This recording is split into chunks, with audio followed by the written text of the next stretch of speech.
안녕하세요. 네, 한 줄입니다. 또 떨려요. 그런데 떨리지만 어, 저희 아빠를 자랑할 수밖에 없어서 다시 나왔습니다. 제가 눈물이 나는 건 일단 여러분들이 너무 반가워서고요. 이곳에서 같이 하나님을 불렀던 대쟁투의 동지들이잖아요. 너무 그리웠어요. 많이 보고 싶었어요. 그리고 제가 간증을 하고 나서 이렇게 많은 분들이 들을 거라고는 생각을 못 했거든요. 그랬는데 간증이 나가고 나서 두 가지 반응으로 저에게 연락이 왔습니다. 한 가지 반응은 뭐였었냐면요. 그분들은 제 간증을 보는데 저의 이야기를 한마디도 하지 않았어요. 사모님 간증을 보고 내가 바닥을 치고 있었는데 나 다시 일어나게 됐다. 그리고 안 불렀었는데 나 부르기로 했다. 그리고 나 부르기 시작했다. 부르니까 진짜 된다. 나도 같이 부르겠다. 이런 반응이 한 부류가 있었고요. 또 다른 한 부류는 뭐가 있었냐면 앞으로 뒷감당 어떡하려고 그렇게 솔직하게 이야기했냐. 가족들은 감당이 잘 되냐. 이런 반응이 있었습니다. 그 반응 두 가지 반응이 있고 저도 많은 부담감을 가지게 됐습니다. 그리고 제가 간증을 하고 났을 때 어떤 분들께서는 그거를 어떻게 해결할 거냐고 물어보실 때마다 그분들 얘기를 들을 때 저도 생각이 계속 또 사단이 들어오잖아요. 그때마다 거절하고 예수님을 계속 불렀어요. 그리고 그 전화가 다 끝나고 나서 다시 그 모든 것을 예수님 앞에 가져갔을 때 예수님께서 한 가지 얘기해 주셨어요. 사도행전 4장 12절 말씀이요. 천하 인간에게 구원을 얻을 만한 이름은 예수님밖에 준 적이 없다는 그 말씀이요.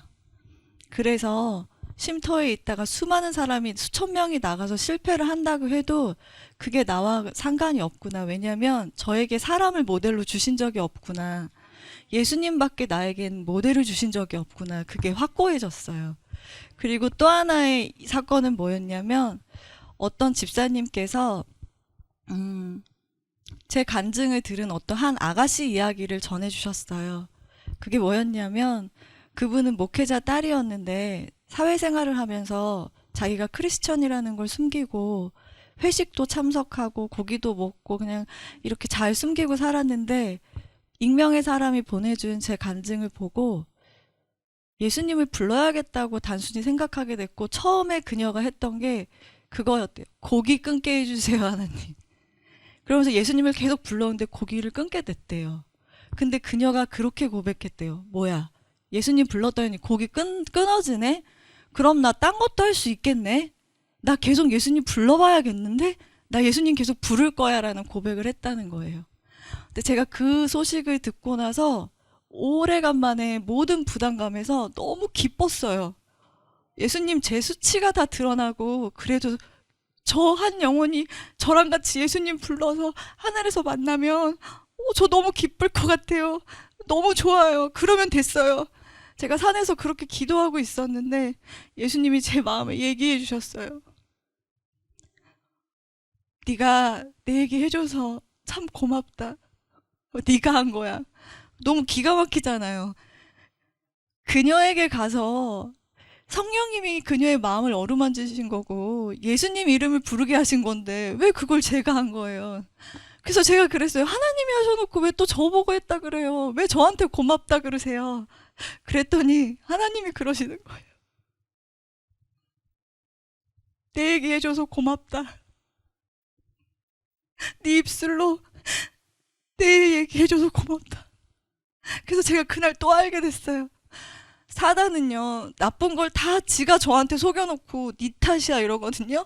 그런데 하나님은요, 좋은 거를 본인이 다 해놓으신 다음에 네가 다 했다고 하세요. 그래서 제가 그날 산에서 그랬어요. 아, 도대체 하나님은 어떤 분이세요? 그래서 제가 오늘도 그래서 나왔어요. 그 하나님에 대해서 얘기하고 싶어서요. 우리 하나님이 진짜 선하시고 좋으시거든요. 오늘 그 얘기를 여러분들과 함께 나누고자 합니다. 저에게는 지금 초등학교 이렇게 5학년, 3학년인 두 아들이 있고요. 남편이 있습니다. 함께 오고 싶었는데 음성도 나왔는데 여러 가지 사정으로 저희가 함께 하지는 못했어요. 먼저 저희 남편이 간증 다 들으셨죠? 변했어요. 근데 정말 획기적으로 변한 건 뭐였냐면 설교 제목이 바뀐 거였어요. 전 13년 동안 저희 남편의 설교를 들었잖아요. 저희 남편의 설교 제목은 항상 어려웠어요. 논문 주제처럼요. 새천사 기별을 전해야 되는 남은 무리의 백성의 사명과 태도 막 이런 식으로 굉장히 길었고 어려웠어요. 그런데 저희 남편이 다시 예수님을 부르고 또 쉼터를 함께 왔다 가고 근데 저희 남편의 설교가 일주일 만에 대학 논문 주제에서 유치원생처럼 바뀐 거예요. 긴 설교 제목 대신에 내 생각 거절하고 예수님 이렇게 바뀌었어요. 그리고 설교하다 간증을 하기 시작했어요. 근데 그런 것도 끝난 게 아니라 고민 있는 학생들한테 본인의 이야기를 하기 시작했어요. 그리고 그 아이한테 그걸 가르쳐 준 거예요. 목사님도 내 생각 거절하고 예수님 불러. 나도 아직도 무섭고 떨리는 거 되게 많거든? 같이 하자. 그랬더니 그 학생이 떠듬떠듬 내 생각 거절하고 예수님을 부르고 다시 자리로 돌아가는 일이 있었어요. 그런 일들이 하나하나 있어요. 그렇지만 여기까지만 얘기할게요. 왜냐하면 저희 남편의 스토리는 그분이 얘기하게. 그리고 저희 막내는 어떤 아이냐면 좀 공부하는데 이해가 느린 아이예요. 근데 이번에 제가 12년 동안 했던 홈스쿨을 내려놓게 됐어요. 12년 동안 홈스쿨을 내려놓으면서 저희 아이가 초등학교 편입시험을 보게 됐어요. 근데 이 아이의 특징은 덧셈을 가리키면 뺄셈을 까먹고 뺄셈을 가리키면 구구단을 까먹는 아이예요. 근데 제가 쉼터에 있는 동안 이 아이가 2달이나 공부를 못했잖아요. 시험을 볼 수 없는 상태라는 걸 이 아이를 계속 가르쳐 온 저는 알고 있었어요. 그래서 하나님께 기도했어요. 하나님 어떻게 해야 해요? 그런데 하나님이 굉장히 희한한 말씀을 하셨어요. 착해서 시험 잘 볼 거야. 근데 하나님 똑똑해야 시험을 잘 보지 어떻게 착해서 시험을 잘 봐요. 그러고서 학교에 갔거든요. 근데 아이가 아침부터 우는 거예요. 나 시험 못 볼 것 같아. 나 너무 떨려. 엄마 나 공부 못하잖아. 계속 그러는 거예요. 그래서 아이하고 얘기했어요. 내 생각 거절하고 예수님 부르자. 그랬더니 아이가 혼자 울면서 이걸 계속 하는 거예요. 그리고 시험을 보러 갔고 시험을 보게 되었습니다. 그런데 어떤 일이 있었냐면 정말 시험을 기적처럼 잘 보게 됐어요. 그리고 나서 아이한테 물어봤어요. 하람아, 너 어떻게 우리 오늘 시험 잘 보게 됐지? 그랬더니 예수님 불렀지? 너가 시험 못 볼 것 같아 두려울 때마다 어떻게 했지? 내 생각 거절하고 예수님 했지? 그랬더니 어떻게 됐지? 기분 좋았지? 그리고 어떻게 됐지? 3학년으로 가게 됐지? 그러는 거예요. 그래서 아이한테 또 물었어요. 이렇게 해주신 하나님은 어떤 분인 것 같아? 이렇게 물었어요. 그랬더니 아이가 신! 그렇게 대답했어요. 신이라고. 신이라고. 그러더니 이 아이한테 오늘 이렇게 다 해주신 하나님께 우리가 어떻게 할까? 이 영광을 누구한테 돌릴까? 그랬더니 예뚜님 이렇게 이야기했어요. 그러더니 지 혼자 방에서 노는데 그러는 거예요. 천장을 보더니 아 하나님 대단하신 것 같아. 그러더니 또 혼자 막 노는 거예요. 우리 하람이에겐 그런 일이 있었고 우리 큰아이에게는 그동안 싸우고 힘들었던 엄마 아빠 사이에서 이제까지 쌓아놨던 억울함이 표출되는 시기였어요. 그래서 어떤 이야기까지 하게 됐냐면 엄마 아빠 때문에 내가 예수님 아저씨 믿느라 얼마나 힘들었는지 알아? 이런 이야기도 하고 엄마 아빠 미워 얘기도 하고 가슴 아픈 얘기들을 막 꺼내놓는데 너무 아파서 예수님을 안 부를 수가 없었거든요. 근데 예수님을 부르는데 그런 마음이 드는 거예요. 지금 이렇게 말할 수 있는 거 안전하다고 얘가 느껴서 그런 거구나. 그전에는 엄마 아빠가 받아줄 수 없어서 말을 못 했는데 이제는 엄마 아빠한테 말해도 투정 부려도 된다는 걸 얘가 아는 거구나. 슬프지만 슬픈 게 아니라 기뻐해야 될 일이구나. 그래서 여전히 예수님을 계속 부르고 있어요. 우리 아이의 그 투정과 화를 받아낼 때요. 근데 또 어떤 날은 뭐가 있냐면 제가 하나님께서 아침 저녁 예배를 다시 시작하라고 해서 예배를 드리는데 제가 그날 느꼈던 하나님에 대해서 얘기해 줘야겠구나라고 생각을 했어요.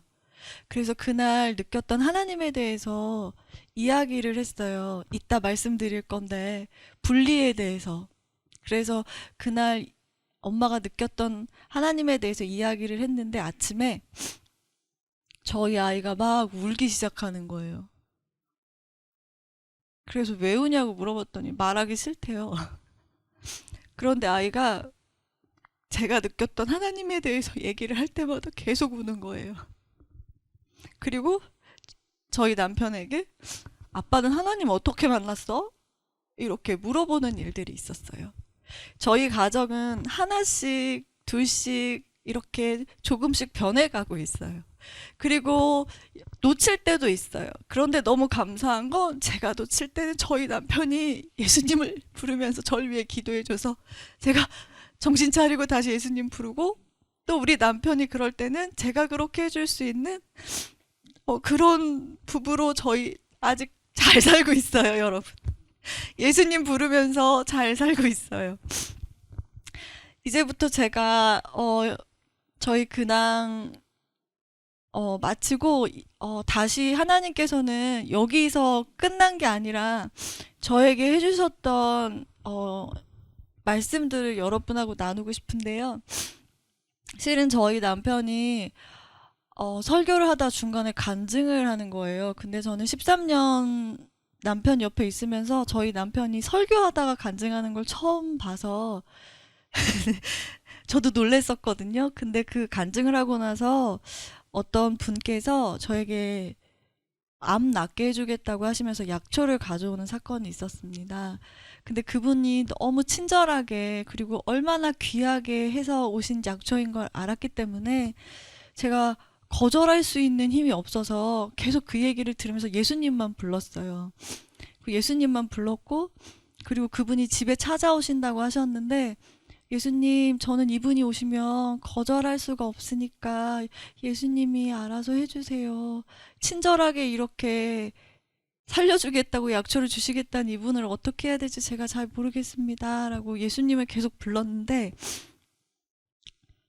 그분이 집에 안 오셨어요. 근데 그날 남편이 퇴근할 때 약초 한 박스를 받아온 거예요.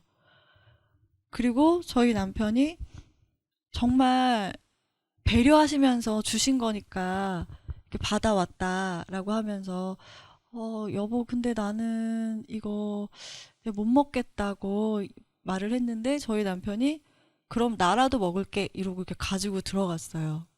그리고 제가 방에 들어가서 기도를 하게 됐어요. 하나님 제 암에 대해서 어떻게 생각하고 어떻게 정리해야 될지 잘 모르겠어요. 그런데 하나님 제가 이 약초를 먹기를 원하세요. 어떻게 하기를 원하세요? 그리고 예수님을 계속 불렀거든요. 근데 그러면서 저의 병의 역사가 이렇게 지나가게 됐어요. 그게 뭐였냐면 제가 4년 전에 암에 걸렸을 때 분명히 38년 된 병자 이야기를 이 생애의 빛에서 읽고 그 말씀 붙잡고 기다리는 게 아니라 낫기로 선택하는 거구나 이러고 분명히 일어났거든요. 근데 제가 다시 도시로 돌아와서 그 예수님을 놓치자마자 제 병을 뉴스타트를 열심히 해서 나아야 되는, 증명해야 되는 사람으로 변해 있었어요. 그리고 다시 이 쉼터로 들어왔을 때에는 오히려 제가 다 내려놓고 하나님이 시키는 대로 할게요 라는 마음이 들었어요. 하나님이 수술하라고 하면 수술할 거고요. 그냥 있어 내가 낫게 해줄게 하면 그냥 나을 거고요. 그냥 하나님한테 다 맡길게요 라는 저의 그 병의 역사들이 이렇게 지나가는 거예요. 그러면서 제가 그날 방에서 기도할 때 하나님께서 다시 저한테 뭘 알려주셨냐면 하나님이 저한테 주신 약속으로 모든 주권이 하나님께 있으므로 그분의 말씀으로 낳는 거구나라는 것을 저한테 내적 확신으로 주셨어요.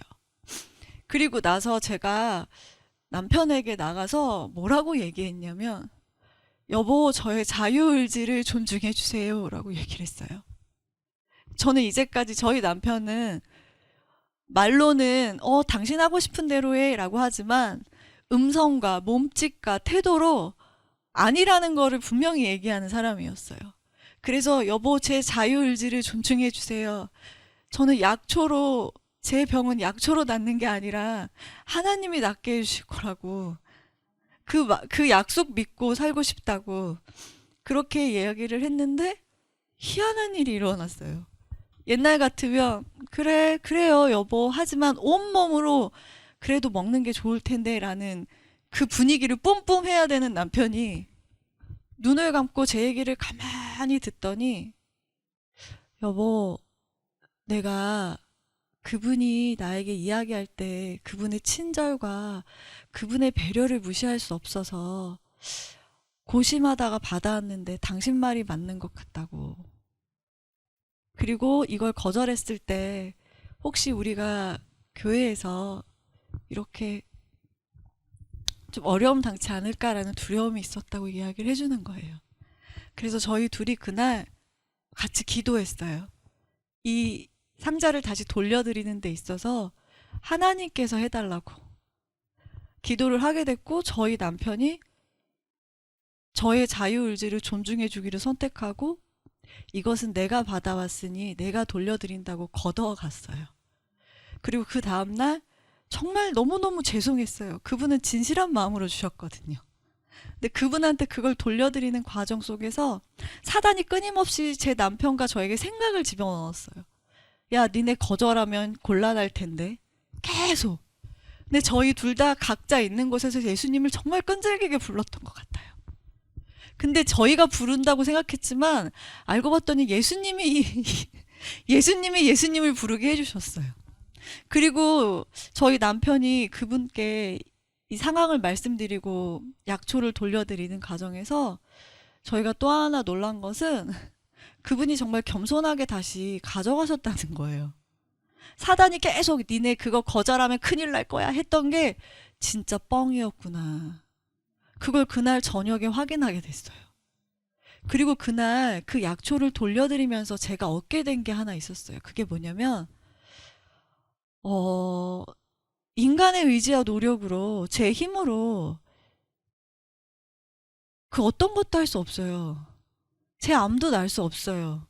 그런데 여전히 제 마음에 뭔가 인간의 그 노력과 의지로 끈덕거지를 이렇게 끈을 놓지 못하는 제 마음 동기가 있었더라고요. 그런데 그분이 그 약초를 보내주시는 일 때문에 알게 된 게 내 투병 생활은 내가 뭘 몸에 좋은 걸 먹고 안 먹고 그런 게 아니라 영적 대쟁투구나. 이 투병 생활은 내가 예수님과 사단의 생각 중에 어떤 걸 선택하고 받고 누구를 부르느냐의 싸움인 거지 무언가를 먹고 뭘 하고 그게 중요한 게 아닌 거구나라는 걸 깨닫게 됐어요.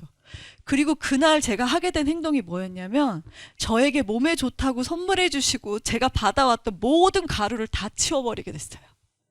저에게 있던 모든 오일들, 저에게 있었던 모든 것들을 그날 다 치우게 하셨어요. 그리고 제가 그날 그랬어요. 하나님, 제 안에 더러운 모든 것이 있다면 치워주세요. 저 다 버리고 싶어요. 제 안에 예수님만 계셔주세요. 그리고 예수님 말씀대로만 살게 해주세요.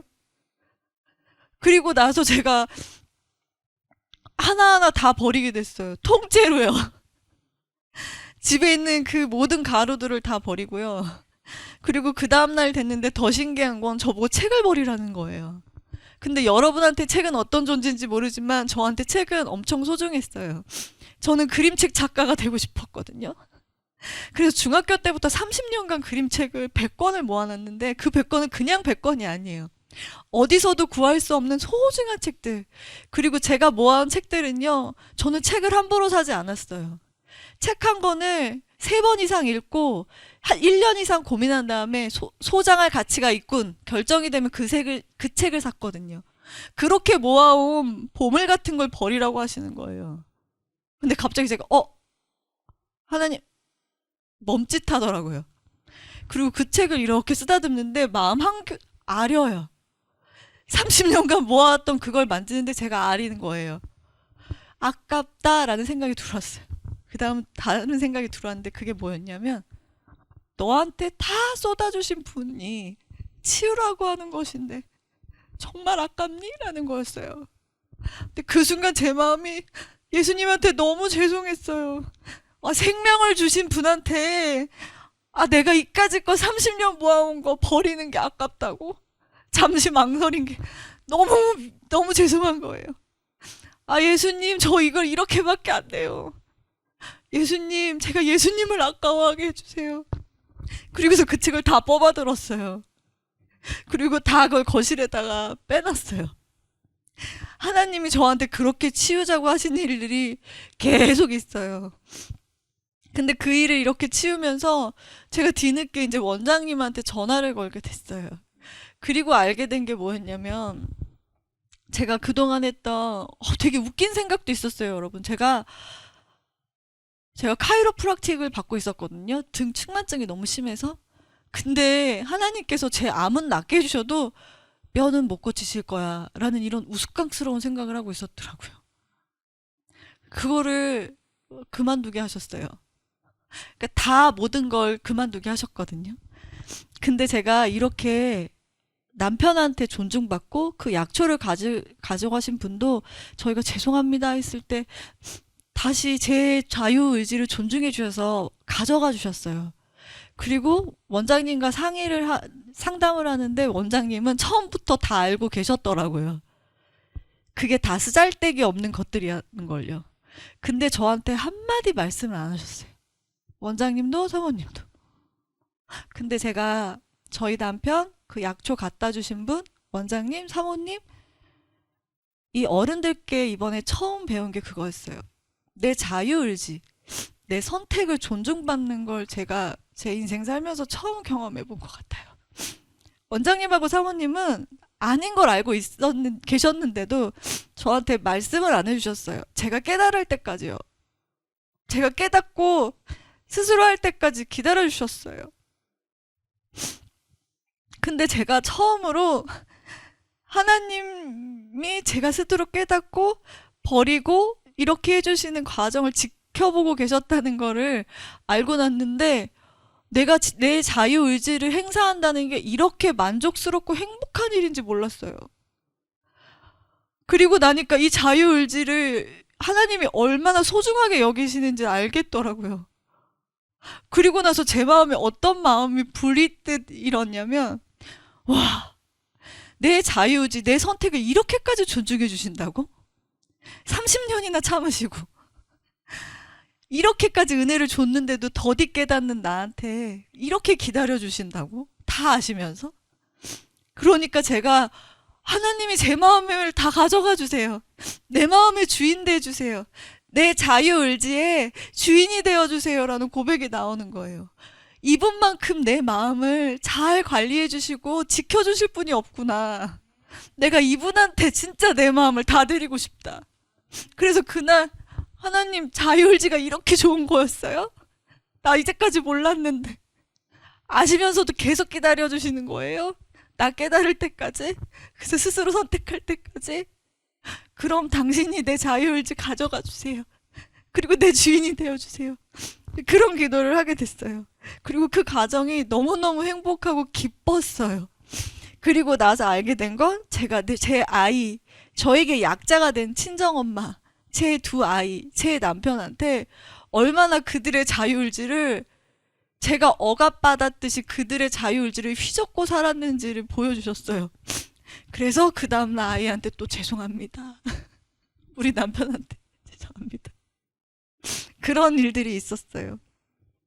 그렇게 해서 저희 또 하루가 지나가고 시험을 잘 본 우리 아이가 이제 드디어 두 아이 모두 학교를 가는 저희 집안의 역사적인 날이 되었어요. 12살, 10살이 돼서 드디어 학교를 이제 가게 됐는데 3월 1일 등교 날이었거든요. 두 아이 모두 학교 간 날. 근데 제가 두 아이 학교를 보내고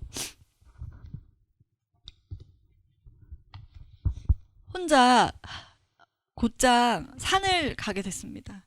매일 아이들이랑 오르던 산을 혼자 가게 되니까 아이들이 눈에 밟히는 거예요. 아, 여기는 하람이가 엄마 쉬었다 가자 했던 돌이고, 저기는 하율이가 엄마 여기까진 꼭 올라와야 돼 했던 바위고, 곳곳마다 아이들이 보이는 거예요.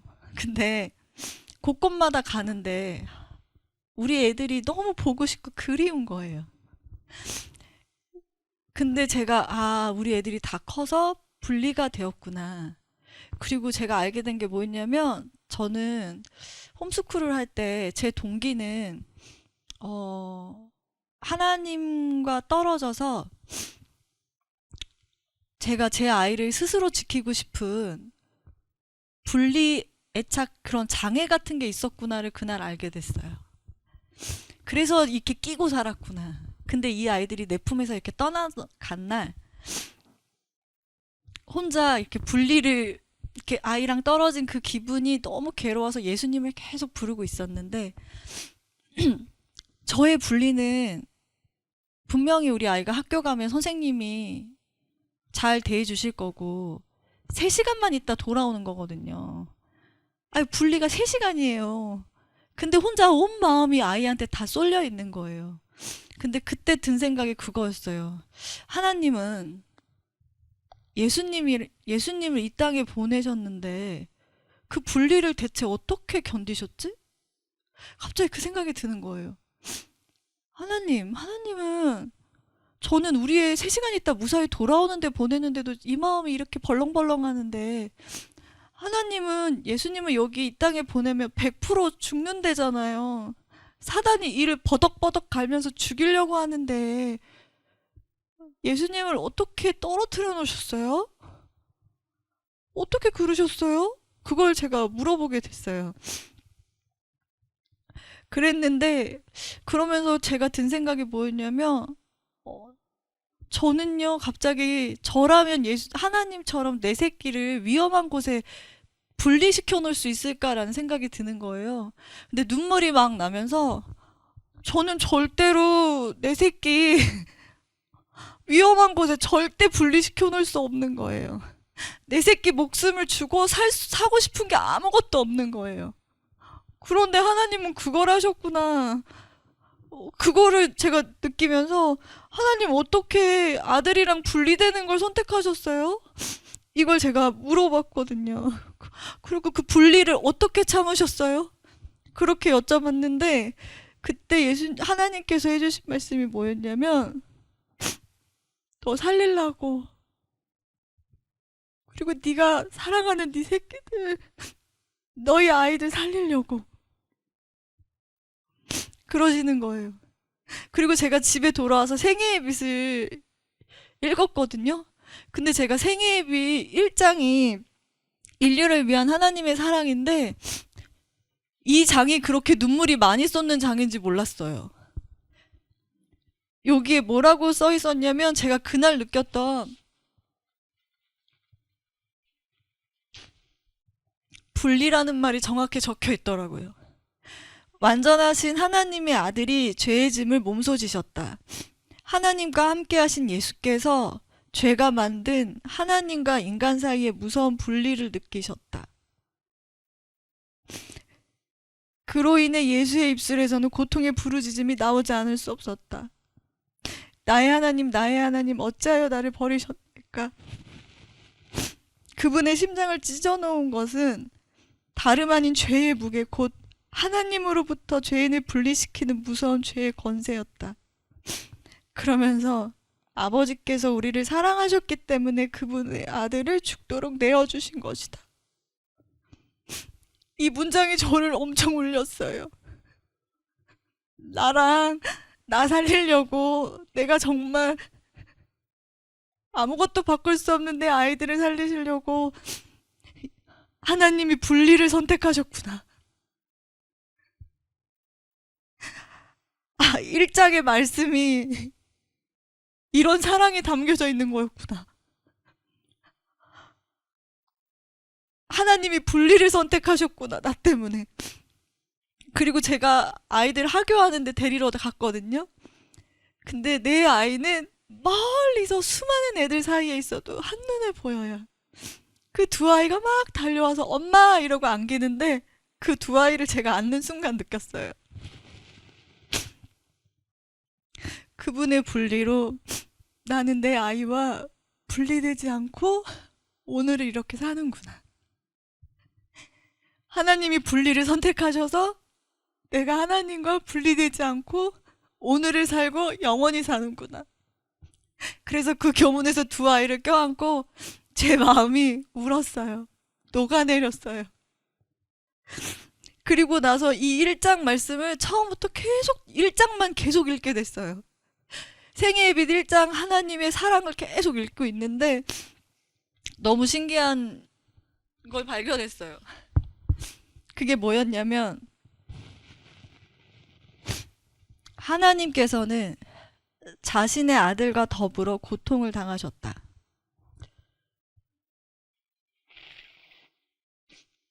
하나님께서는 겟셋마네의 고통과 십자가의 죽음으로 우리를 죄에서 구원하기 위한 대가를 지불하셨다.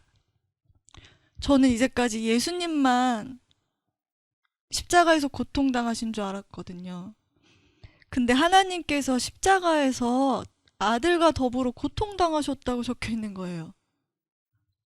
근데 그것도 모자라서 겟셋마네에서도 고통당하셨고 십자가에서 우리 죄를 구원하기 위해서 주어가 예수님이 아니고 하나님이라고 써 있는 거예요.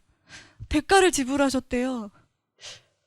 그래서 제가 너무 유치한 질문인데 했어요. 하나님, 십자가에서 고통은 예수님이 당하셨는데 어떻게 아들이랑 같이 더불어서 고통당하셨어요? 이렇게 여쭤봤거든요. 근데 그걸 물었을 때 생각난 한 사건이 있었어요.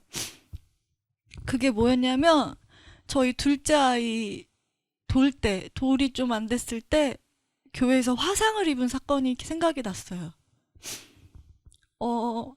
3시간 달궈진 오븐에 그 아이 손이 이렇게 돼가지고 심재성 2도 화상을 입었는데 의사가 장애를 입을 거고 자라나면서 손이 오그라드니까 수술을 해줘야 된다는 첫 진단을 받았었어요. 그 사건이 생각이 나는 거예요. 근데 저는 그걸 다 용서했고 잊었다고 생각한 사건인데 하나님이 어떻게 아들이랑 고통을 당하셨어요? 이 질문을 하니까 그 사건이 생각이 나는 거예요. 근데 그 사건을 생각하는데 제 마음이 요동치기 시작하더라고요. 아이가 화상 치료를 받는 거여가지고 화상 치료를 받다가 기절을 하고 그리고 이 아이가 이게 살갗을 벗겨내야 되는 치료인데 아이기 때문에 진통제를 소량을 쓸 수밖에 없어서 이 몸부림치다가 자꾸 경기하듯이 40분 자고 울고 이러니까 병실에 같이 있던 사람들이 욕을 하면서 저 애 좀 빼라고 이렇게 해가지고 저희는 입원 내내 12시가 되면 베드를 빼서 약품 창고실에 베드를 놓고 6시가 되면 다시 병실로 집어넣고 이런 생활을 하게 됐거든요. 근데 그때 무슨 일이 있었냐면 아이가 어린데 그 레지던트 선생님들이 이렇게 잡는데 남의 아이니까 뼈가 부러질까 봐 못 잡으니까 애가 발버둥 쳐서 링거가 이렇게 튕겨져 나가지고 피가 나고 막 난리가 나니까 지켜보던 그 교수님이 엄마가 붙잡으라는 거예요. 근데 아이 입장에서는 아파서 발버둥 치는데 엄마가 눌러버리면 엄마가 가해자인 거잖아요. 근데 그걸 절 시키는 거예요. 저 못하겠는데요. 그랬더니 엄마시잖아요. 애 치료 받아야 되잖아요. 하세요. 그러시는 거예요. 그래서 제가 부들부들 떨면서 우리 아이 돌된 아이를 눌렀어요. 근데 애가 너무 놀래서 저를 보고 막 악을 쓰고 우는 거예요. 엄마가 달래주는 게 아니라 못 움직이게 눌러버리니까. 그리고 그 아이를 누르면서 제가 귀에다 그랬어요. 미안해 아가, 엄마가 미안해. 그랬거든요. 그리고 그 아이가 밤새 잠을 자다가 기절하고 그러면 토막잠을 잤어요. 근데 제가 그날 저는 한숨을 못 잤어요. 내 새끼가 너무 가여워가지고. 그런데 교회에서 이게 그냥 사과도 없이 넘어가는 분위기였어요.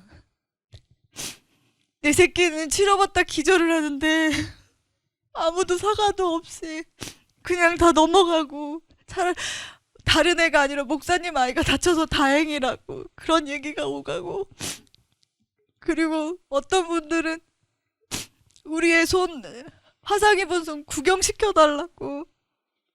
그러는데 제가 너무 미운 거예요. 그래서 내 새끼가 고통당하는데 그 고통을 공감도 못 해주고 그것에 대해서 오히려 조롱하듯이 손 구경시켜 달라는, 그게, 이런 표현 죄송하지만 정말 다 찢어 죽이고 싶은 마음이었어요. 그때 그 생각이 나면서 제가 하나님께 그랬어요. 예수님 죽이는 저 안 찢어 죽이고 싶으셨어요? 예수님 죽이는 사람들 우리 안 죽이고 싶으셨어요? 이렇게 여쭤봤거든요. 그랬더니 하나님이 그러셨어요. 아니, 살리고 싶었다. 어떻게 참았어요? 하나님? 아들을 놀리고 죽이는데 어떻게 참았어요? 그랬더니 너를 사랑해서, 너희를 사랑한다, 그렇게 말하셨어요.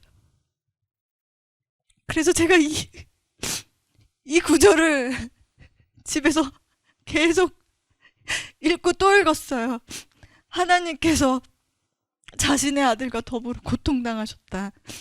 하나님께서 겟셋마네의 고통과 십자가의 죽음으로 우리를 죄에서 구원하기 위한 대가를 지불하셨다. 그리고 이 말씀을 읽다가 또 아이들을 데리러 갔어요. 그리고 멀리서 우리 애들이 보이고 또 엄마한테 안겼어요.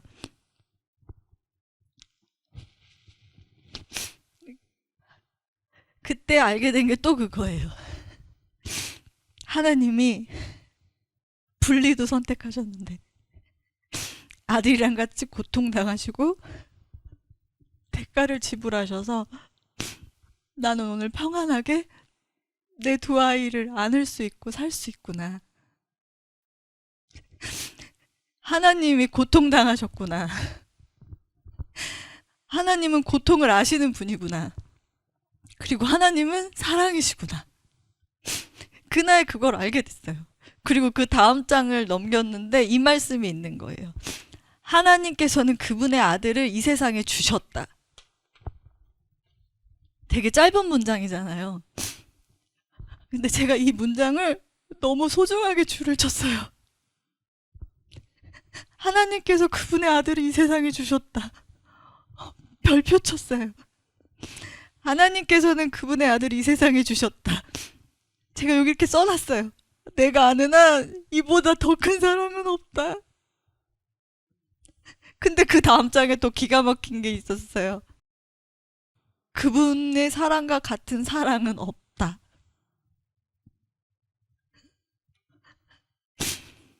여기서 끝난 게 아니라요. 제가 이렇게 하나님의 사랑을 알고 나서 그 화상 사건을 보게 하셨어요. 저는 그게 용서가 되고 끝났다고 생각했거든요. 근데 제 감정이 여전히 남아있는 걸 보게 하셨어요. 용서하면 그 기억은 남는데 감정은 사라지더라고요. 근데 보니까 감정이 남아있는 거예요. 감정이 남아있는 거예요. 그리고 생각하고 싶지 않은데 그때 그 화상 사건이랑 연관이 됐던 어린이 교회 집사님들이 생각이 나는 거예요. 그리고 우리 아이를 맡았던 한 집사님이 생각이 나는 거예요. 실은 제가 용서했다고 생각했는데 생각이 나니까 제 마음이, 제 감정이 요동을 치더라고요. 그래서 알았어요. 해결되지 않았구나. 그리고 예수님을 계속 불렀어요. 근데 예수님이 한 장면을 보여주셨어요. 그게 뭐였냐면 그분이 저희 집에 저희가 태어나던 날 아기 데리고 병원에서 나온 날 감 한 박스를 저희 사택에 보내셨거든요. 근데 저는 그때 그 감을 창밖으로 다 내다 버리고 싶은 심정이었어요. 근데 하나님이 얘기하셨어요.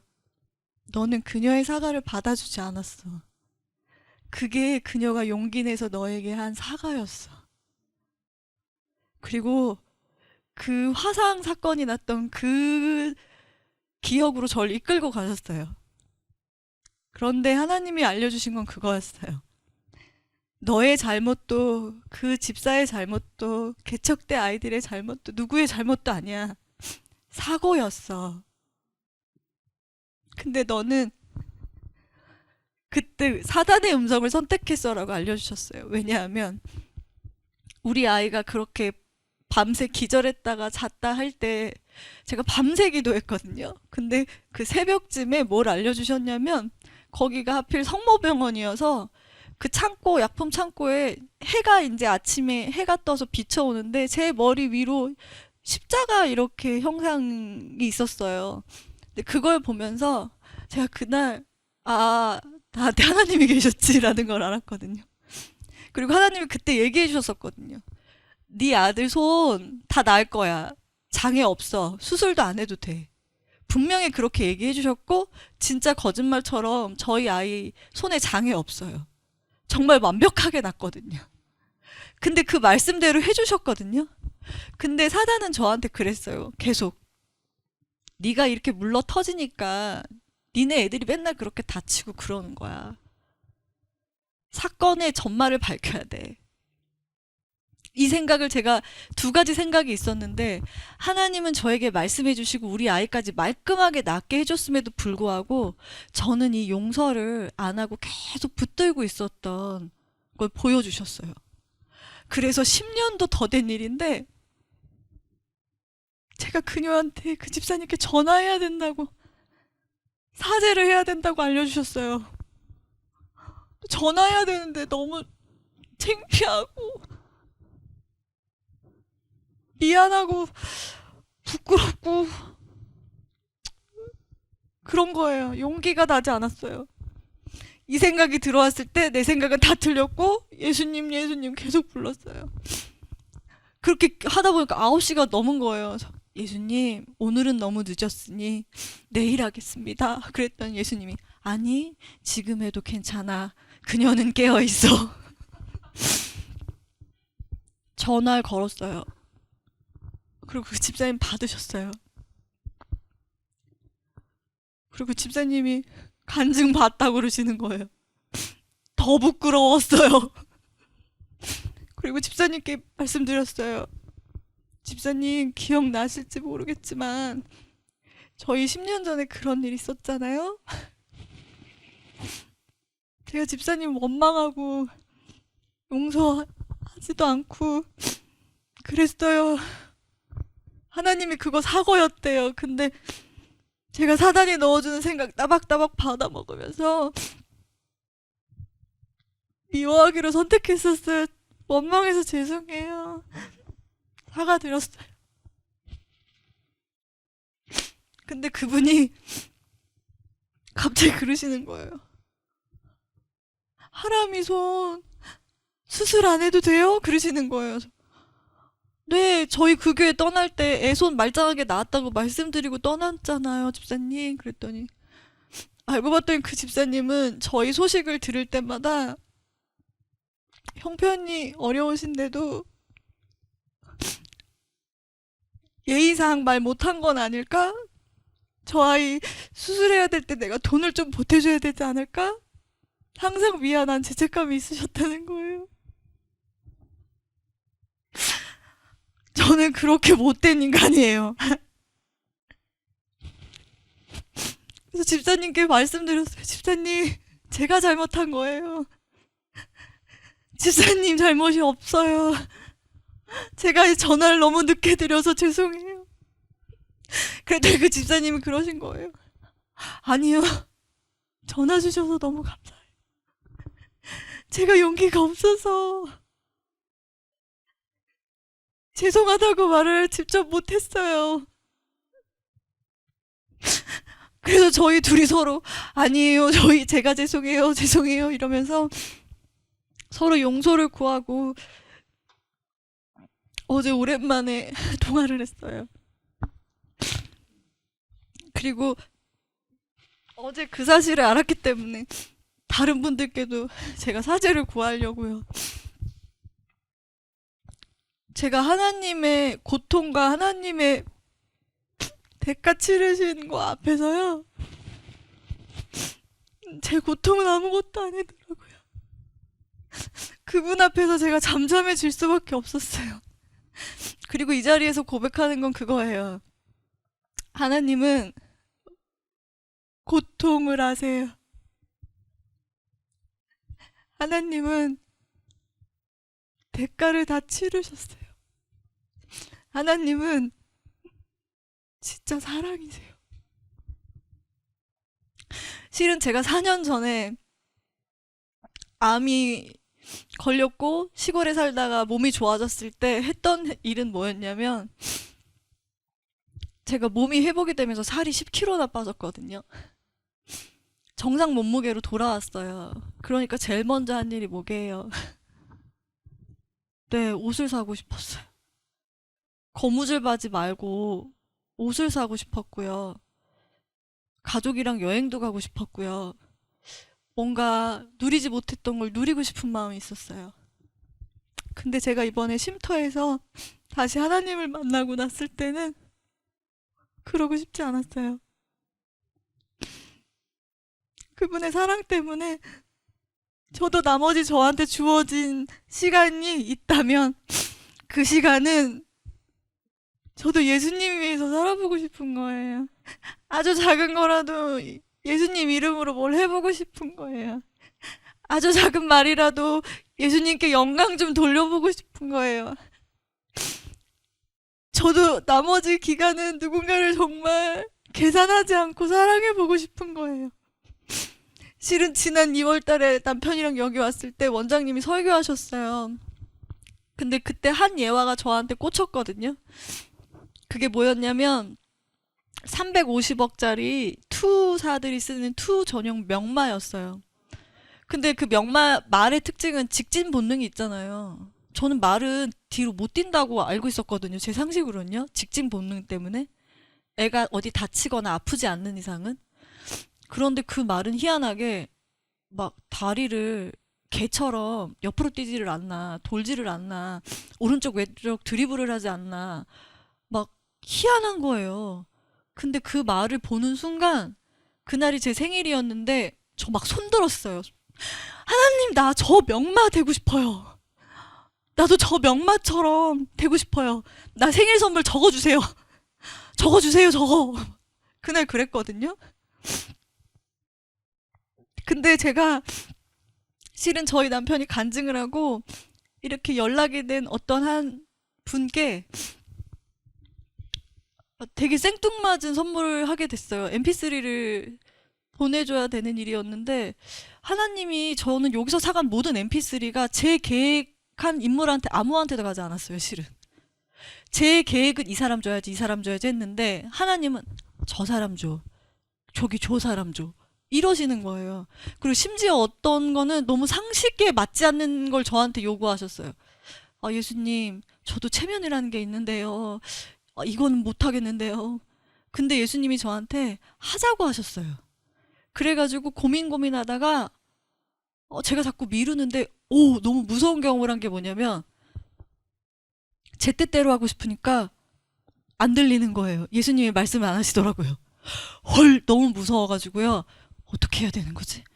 다시 예수님을 불렀어요. 예수님, 제가 뭘 잘못했어요? 알려주세요. 왜 말씀 안 하세요? 왜 저한테 이제 아무 말 안 하세요? 저 왜 그런 거예요? 도와주세요. 예수님 계속 불렀더니 저한테 해주신 말씀이 뭐였냐면, 네가 기도할 때 순종하는 마음으로 하지 않으면 들을 수 없다라는 거였어요. 하나님, 내 생각은 다 틀리고 예수님, 이 말씀이 하나님의 말씀이면 말씀으로 저한테 보여주세요. 그리고 시대의 소망을 읽었는데 거기 그렇게 나와 있더라고요. 순종하기 위하여 진리를 탐구하는 마음으로 성경을 읽는 자에게는, 기도하는 자에게는 누구든지 거룩한 조명을 받을 수 있다. 그래서 제가 무릎 꿇고 기도했어요. 다시, 예수님, 저 시키는 대로 할게요. 내 상식에 이해되지 않아도 시키는 대로 할게요. 어떻게 할까요? 그랬더니 한 개 보내야 되는 그 집에 제 상식으로는 2개를 보내래요. 그리고 지금 너가 느꼈던 걸 다 써서 보내래요. 그래서 너무 인간적으로는 창피했지만 다 써서 보내고 했는데 우체국이 얼마 안 남은 거예요. 마감 시간이.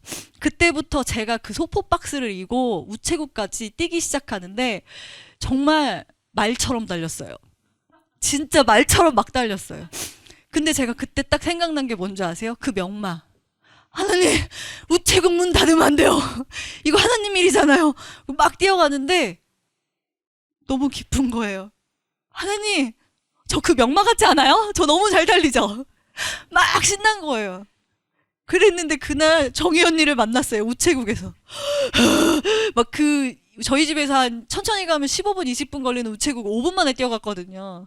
제가 막 이러고 가는데 정희 언니를 만났어요. 이 쉼터 관련된 사람을 만나니까 너무 반가운 거예요. 언니한테 이 소식을 알려주고 싶은데 숨이 차서 말은 못하고.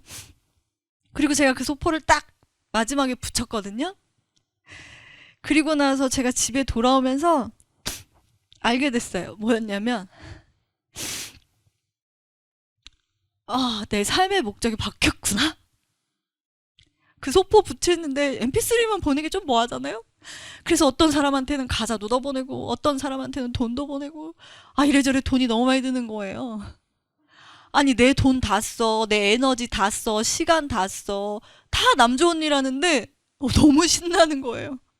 어쩔 때는 우체국에서 mp3 보내고 나서 막 혼자 감격해가지고 길거리에서 딴 아줌마들이 저 보면 되게 이상한 사람이라고 했을 거예요.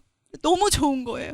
내 돈 드리고 내 시간 드리고, 근데 하나님이 하자는 거 했어. 너무 좋은 거예요. 그리고 와서 제가 그날 기도를 하는데 그걸 느꼈어요. 하나님, 저 이제 순종하기 위해서 기도해요. 저한테 다 쏟아주신 분한테 자꾸 기다리게 해서 죄송해요. 근데 더 놀라운 거 뭔지 아세요, 여러분?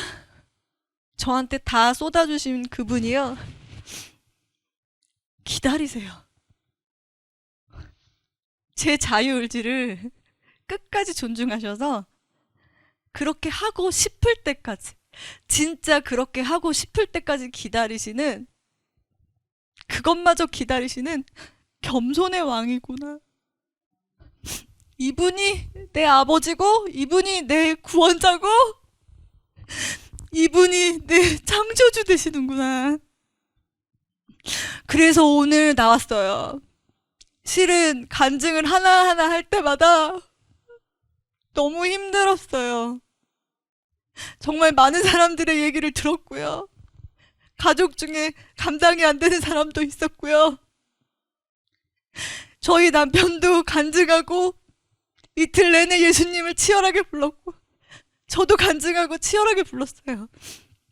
근데 멈출 수 없어요. 왜 멈출 수 없냐면, 그분은 선하시고 아름다우시고 온전하신 하나님 아버지시기 때문에요. 그분을 노래하고 싶고, 그분을 찬양하고 싶고, 그분께 모든 영광을 드리고 싶어요. 그래서 오늘도 나왔어요. 주 예수 그리스도, 성령님, 하나님 아버지는 정말 아름다운 분이세요. 이분을 찬양하길 원하고, 저희 가정에게 아직도 이 모든 일을 멈추지 않으시고 계속 하시는 이분께 그 어떠한 영광 한 톨도 제가 취하지 않고 다 드리고 싶어요. 그래서 나왔습니다. 여기까지입니다. 저 여러분들한테 부탁하고 싶은 거 하나 있어요. 어떤 생각이 들든지, 무슨 생각이 들든지, 뭐가 헷갈리든지 다 상관없어요. 진짜 부르고 안 부르는 것만 있더라고요. 우리 다 같이 내 생각은 다 틀렸고, 예수님, 예수님, 예수님 불렀으면 좋겠어요. 그러면 그분이 내 안에 오셔서 생각도 몰아내 주시고 모든 일을 해주시는 거예요. 이 일을 우리 끝까지 했으면 좋겠어요. 그거 하나 부탁할게요. 그리고 이 모든 일을 다 해가신 삼위일체 하나님께 이 영광을 돌립니다. 그리고 여러분, 주 예수 그리스도의 이름으로 축복합니다. 감사합니다. 지금 원장님께서 뭘 얘기해 주셨냐면, 환자분들 중에 제 몸이 어떻게 됐는지 근황이 궁금하시다는 분들이 계시대요. 그래서 제 근황을 그래도 전해드리면 그분들에게 희망이 되고 예수님을 또 부르고 싶은 마음이 드실 것 같아서 다시 얘기하러 나왔습니다. 일단 저는 그때 이후로 계속 회복하는 중이에요. 저는 제 암이 나았는지 안 나았는지 모르겠어요. 그치만 너무 감사한 건 여기 들어오기 전에 있었던 하혈, 계속 25일 동안 매일매일 했던 하혈 있잖아요. 1월 그 첫 주 딱 6일? 그때 이후로 저 하혈 안 합니다. 하혈하지 않고요. 그리고 저 뭐 갑상선 붓거나 저한테 있었던 그 25가지 질환들 있잖아요. 네, 그거 안 아파요. 안 아픕니다. 그리고 근데 이거는 하나 있었어요. 제가 이명도 있었고 어지럼증도 있었고 빈혈도 있었고 그때 다 얘기했잖아요. 손톱 빠지고 막 이런 거. 손톱도 안 빠지고 손발톱 잘 자라고 있고요. 탈모도 있었고 다 자가 면역 질환이었거든요. 지금은 불편함 없이 잘 살고 있고요. 중요한 거 한 가지는 제가 한번 이명 있잖아요. 삐 소리 나는 게 한 번 딱 들린 적이 있었어요. 근데 제가 결심을 한 게 하나 있었어요. 그게 뭐냐면 나는 절대로 앞으로 내가 어떤 통증과 고통을 느낄 때 남에게 절대로 얘기하지 않겠다.